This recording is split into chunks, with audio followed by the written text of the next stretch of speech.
Good YouTube, Quinn Wade. Coming to y'all with that instant basketball analysis on Analysis Playground on YouTube, exclusively on there forever. And we're going to talk about how Michael Porter Jr. got some revenge on the team that traded him, the Denver Nuggets. I know it ain't the same. There's a lot of guys out for the Nuggets. I know Jokic ain't playing. I know all of that, but it's still good to say Jamal Murray versus me. Let's see who can lead their team to victory. And the Nets won 127 to 115. The Nuggets are 23 and 12 and 13 and 7 on the road. The Nets are 11 and 22 and 5 and 13 at home. They was on a 3-game losing streak and now they won and broke it. Brooklyn won the first quarter 33 to 29. In the second quarter 26 to 23. They also won the third quarter 41 to 32, but they lost the fourth quarter 31 to 27, but they ended up winning the game anyway by double figures. Dayron Holmes ended up scoring from three. He went 2 of 3 from the 3-point line, so he finished with 6 points in 15 minutes. He also had 1 rebound, 1 assist, no turnovers, and a block. He also had 1 offensive rebound, which was his only one, and a personal foul was a minus 18 and plus minus for the Denver Nuggets.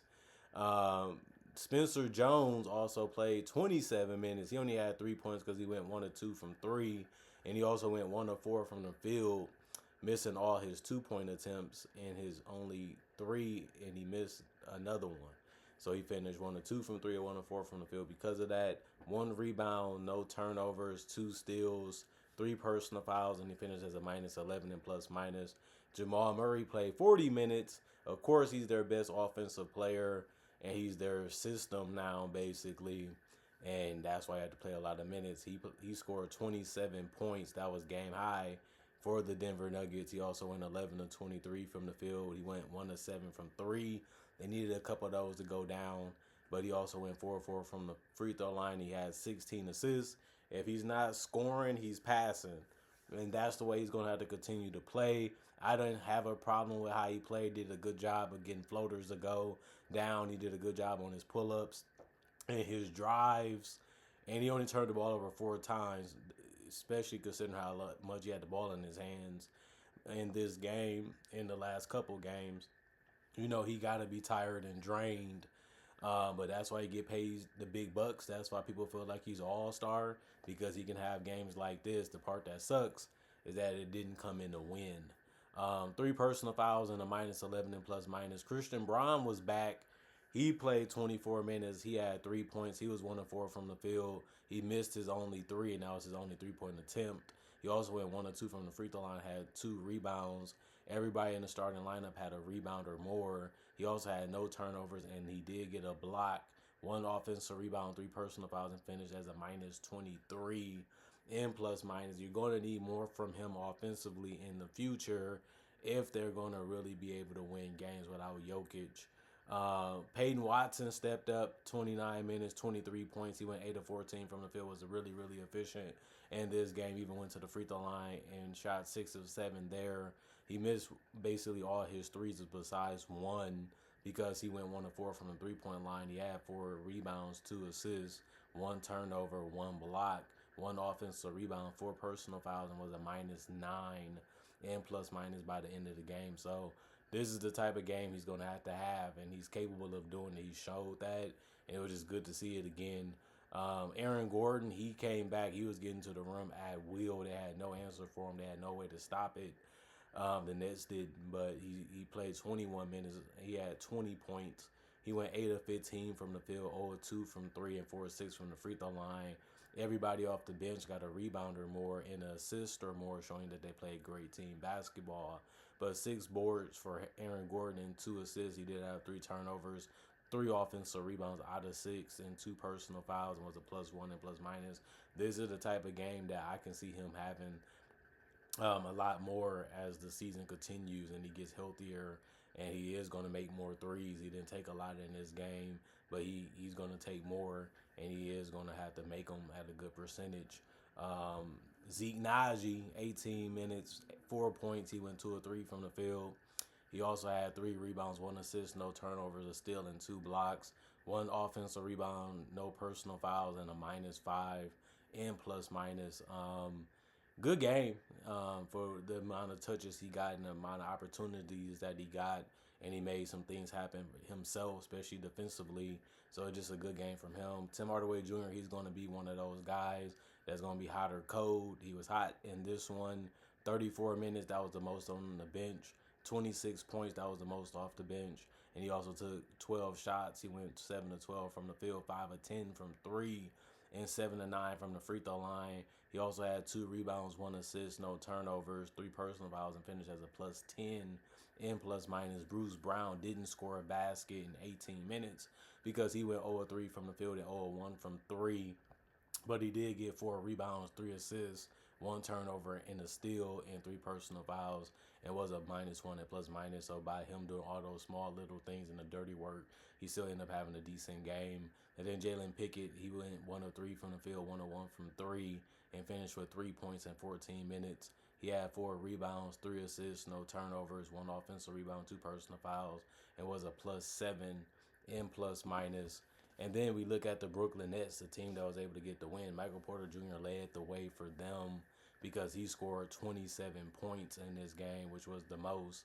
He also ended up taking the most shots, which was 17, and he went 8 of 17 from the field and 2 of 6 from 3.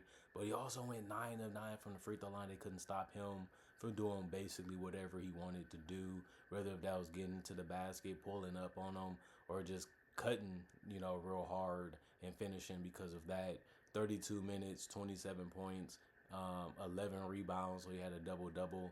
He also had 5 assists. The problem was he did get 4 turnovers. That's a lot. But he also had 1 block, 4 offensive rebounds, 3 personal fouls, and was a +22 and plus minus. Noah Clowney had the second most points. He played 29 minutes and had 22. But he only went 6 of 10 from the field, 4 of 6 from 3, and 6 of 7 from the free throw line. When you're efficient, you don't really need a lot of shots because you ain't missing that many of them. And that usually gives you a lot of points anyway when you do it that way. He had 6 rebounds, 2 assists, and 1 turnover, a block, 2 offensive rebounds, 2 personal fouls, and it was a +18 and plus minus. Day'Ron Sharp was scoring near that basket, and when he's doing that, he's tough to cover for basically anybody. And he also got to the free throw line and went 5 of 8 there. He did attempt a 3, but he missed it. And he also went 6 of 9 from the field for those 17 points, 6 rebounds, 4 assists, 1 turnover, 3 steals, 1 block, 1 offensive rebound, 3 personal fouls, and a +17 and plus minus for him. The only guy to not get double figures in the starting lineup and scoring was Terrence Mann, and he does that all the time. But he played 26 minutes, had 6 points. He went 2 of 5 from the field, 2 of 2 from the free throw line to get it. He also had 4 rebounds, 6 assists, no turnovers, 2 steals, and a block. He also had 3 offensive rebounds and 5 personal fouls. He almost fouled out of this one, even though he didn't really play a lot of minutes starter-wise. But he was a +11 and plus minus. And Yegor played 27 minutes. He had 13 points. He was efficient because he went 5 of 9 from the field, 3 of 5 from 3. He did have 4 rebounds, 4 assists, and a turnover. He also had 1 offensive rebound, 2 personal fouls, and was a +14 and plus minus. He, like I said, he's a solid scorer. He has that jump shot, and if it continues to drop and continues to go down, everything is just going to open up for him because they have to guard and find other ways to stop him. But he doesn't get the ball a lot. He doesn't do a lot. But when he does get his confidence up a little higher, and when he starts finding other ways to put the ball in the basket, he will be a decent starting guard in this league if it happens for him. Zaire Williams did a good job off the bench, 19 minutes, 13 points. He went 5 of 6 from the field, 2 of 3 from 3, 1 of 1 from the free throw line. He did have 3 rebounds, 1 assist, and a steal, 3 personal fouls, and a -2 and plus minus. He just scores so good for them, and that's whether if he's getting to the basket or hitting a 3. Danny Wolf played 17 minutes. He had 2 points. He went 1 of 2 from the field, 3 rebounds, 1 assist, 1 steal, 2 personal fouls, and a -5 and plus minus. He didn't do much in this game, but it's still good to get him out there to get more experience. Cam Thomas, he's a bucket. He played 22 minutes. He had 17 points. That was the most off the bench. He can do that in his sleep. But he also went 5 of 10 from the field, 1 of 3 from 3, and 6 of 8 from the free throw line. He had the most rebounds off the bench with 4. He also had 1 assist in a turnover. He also had 1 offensive rebound, 1 personal foul, was a -4 and plus minus. Drake Powell, 18 minutes, 5 points, 1 of 3 from the field, 1 of 2 from 3. 2 of 2 from the free throw line, 1 assist, no turnovers, 1 personal foul, and a -7 and plus minus.